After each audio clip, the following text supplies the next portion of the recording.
Assalamualaikum warahmatullahi wabarakatuh. Selamat pagi, saya ucapkan yang terhormat Bapak Penguji yaitu Bapak Wildan Nurhaidi. Selanjutnya yang saya hormati Ibu Solikah selaku Koordinator Program Studi Sarjana Terapan Pemasaran Digital dan mentor saya.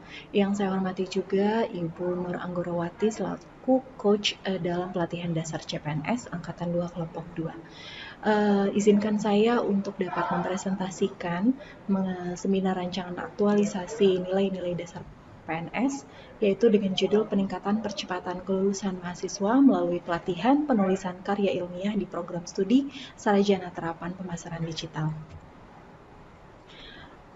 Selanjutnya, adapun outline yang akan saya bahas adalah mengenai pendahuluan, kemudian ada analisis isu organisasi dan rancangan aktualisasi.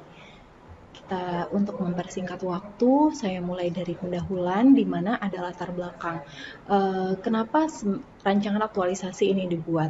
Saat ini saya sebagai calon pegawai negeri sipil di mana seorang ASN itu mempunyai fungsi sebagai pelaksana kebijakan publik, pelayan publik dan perekat dan pemersatu bangsa sesuai Undang-Undang ASN Nomor 5 Tahun 2014. Di mana setiap seorang ASN dimulai dari posisi CPNS harus melakukan pelatihan dasar untuk membekali dan menerapkan nilai-nilai dasar PNS itu sendiri yang akan diterapkan pada masa habituasi di unit kerja masing-masing, yaitu kalau di saya Prodi Sarjana Terapan Pemasaran Digital. Dan di mana dalam pelatihan dasar tersebut akan ada output, yaitu rancangan aktualisasi yang akan diterapkan di masa aktualisasi. Nah, dalam rancangan aktualisasi ini kita ditugaskan untuk mengidentifikasi potensi di isu-isu potensi di unit kerja dan kita akan mengidentifikasi dan mengimplementasikan alternatif solusi atau gagasan pemecahan isu untuk diaktualisasikan. Sebelumnya, yang ingin saya sampaikan di sini adalah mengenai visi, misi, dan nilai organisasi.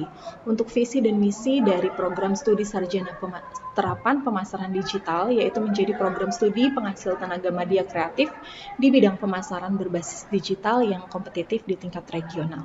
Dan misinya adalah menguatkan komitmen intelektual yang berkontribusi untuk memajukan praktek dan ilmu pemasaran melalui pendidikan vokasi, penelitian, pengabdian masyarakat. Visi misi ini saya ambil dari website Fakultas Ekonomi UNJ. Dan untuk nilai-nilai organisasi yaitu nilai-nilai UNJ ada 6 poin, yaitu kebenaran dan kebijaksanaan, integritas akademik, demokratis dan humanis, keberagaman dan kesetaraan, bermanfaat bagi kemanusiaan dan berkelanjutan. Hal ini sesuai dengan Statuta Universitas Jakarta dalam Permenristek Dikti nomor 42 tahun 2018. Adapun saya di sini sebagai peserta Latsar CPNS, di mana saya berada di bawah koordinasi koordinator program studi Sarjana Terapan Pemasaran Digital yang mempunyai tugas dan fungsi utama menjalankan tridharma perguruan tinggi, yaitu pengajaran, penelitian, dan pengabdian masyarakat. Selanjutnya kita masuk ke dalam bab analisis isu organisasi. Nah, dari apa yang sudah saya identifikasi bersama dengan mentor saya, terdapat 3 isu teridentifikasi. Yang pertama adalah belum terstandarnya penggunaan platform pembelajaran online di program studi Sarjana Terapan, kemudian belum adanya pengelolaan arsip Prodi Sarjana Terapan Pemasaran Digital, dan yang ketiga yaitu lambatnya penyelesaian karya ilmiah sebagai syarat kelulusan mahasiswa Prodi Sarjana Terapan Pemasaran Digital. Selanjutnya, ketiga isu ini dilakukan analisis USG, yaitu analisis yang digunakan untuk menyaring mana yang paling urgent gitu ya, dan ini masalah ini serius dan jika tidak ditangani akibatnya akan seperti apa. Dari hasil analisis USG tersebut ternyata untuk isu ketiga itu memperoleh bobot yang paling tinggi sehingga isu ini menjadi isu terpilih. Nah, isu terpilih ini yaitu lambatnya penyelesaian karya ilmiah sebagai syarat kelulusan. Di sini dapat kita lihat data ya dari bagian akademik bahwa masih banyak kurang lebih 11 mahasiswa yang sudah masih aktif dan melanjutkan studi namun tidak menyelesaikan studinya tepat waktu. Kemudian ada potensi mahasiswa angkatan 2020 dan 2021 yang akan masuk semester 7 dan masuk semester 5. Nah, kenapa sih ini menjadi penting? Karena ketika mahasiswa itu lambat dalam menyelesaikan studi, maka itu akan berpengaruh. Berpengaruhnya kemana? Akan berpengaruh terhadap penilaian akreditasi prodi. Kemudian berpengaruh pada kualitas dan nama prodi itu sendiri dan jumlah mahasiswa yang mendaftar di prodi. Selanjutnya, isu yang telah terpilih tadi dilakukan analisis fishbone untuk memperoleh apa yang menjadi penyebab dan apa yang menjadi solusinya. Untuk penyebab saya ambil di kotak yang berwarna merah. Nah, saya menggunakan teknik 5M, namun di sini hanya teridentifikasi oleh 3M, man, method, dan material. Dari man-nya sendiri mungkin yang bisa diidentifikasi penyebabnya adalah ternyata mahasiswa itu masih kurang pemahamannya untuk menyusun karya ilmiah. Sehingga isu yang bisa diberikan itu memberikan pelatihan penulisan karya ilmiah. Dari metodenya sendiri, karena belum optimalnya sarana pengajaran metode penelitian untuk menyusun karya ilmiah. Nah, karena untuk karya ilmiah ini biasanya akan menggunakan tools khusus seperti SPSS atau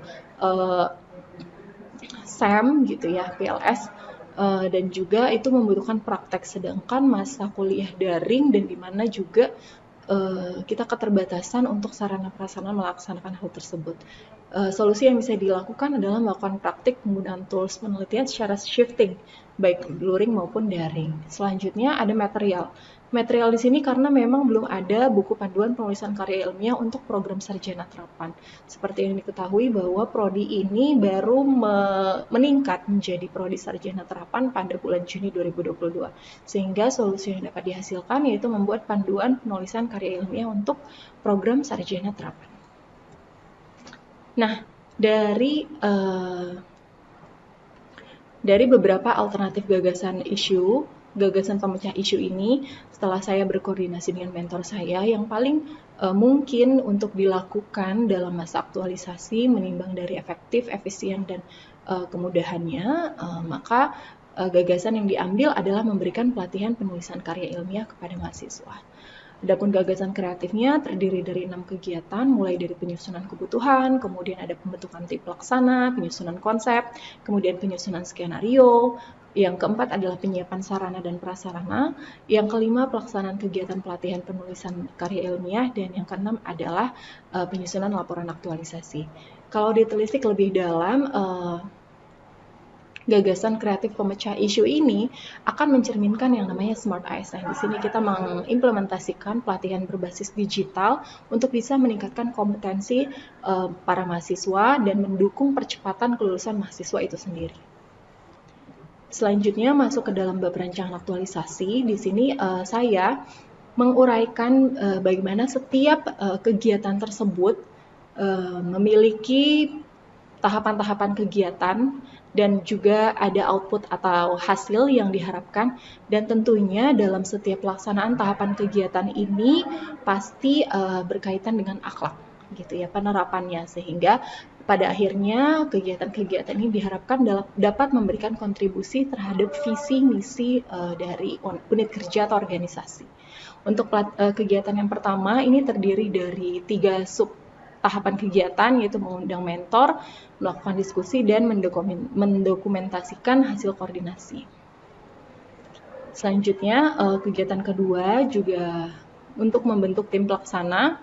Ini ada 3 kegiatan juga. Dan untuk kegiatan ketiga ada penyusunan skenario pelatihan, terdapat 4 tahapan kegiatan. Yang keempat adalah penyiapan sarana dan prasarana yang mendukung kegiatan. Di sini juga ada 4 tahapan kegiatan yang akan dilakukan. Kegiatan kelima itu pelaksanaan kegiatan pelatihan penulisan karya ilmiah. Terdapat 3 tahapan kegiatan. Di sini saya menekankan bahwa pelaksanaan kegiatan ini diharapkan dapat memberikan dampak. Artinya akan ada pretest dan posttest yang dilakukan kepada mahasiswa sehingga kita dapat mengetahui efektivitas dari pelaksanaan kegiatan ini. Dan yang keenam adalah penyusunan laporan aktualisasi yang terdiri dari 3 tahapan kegiatan.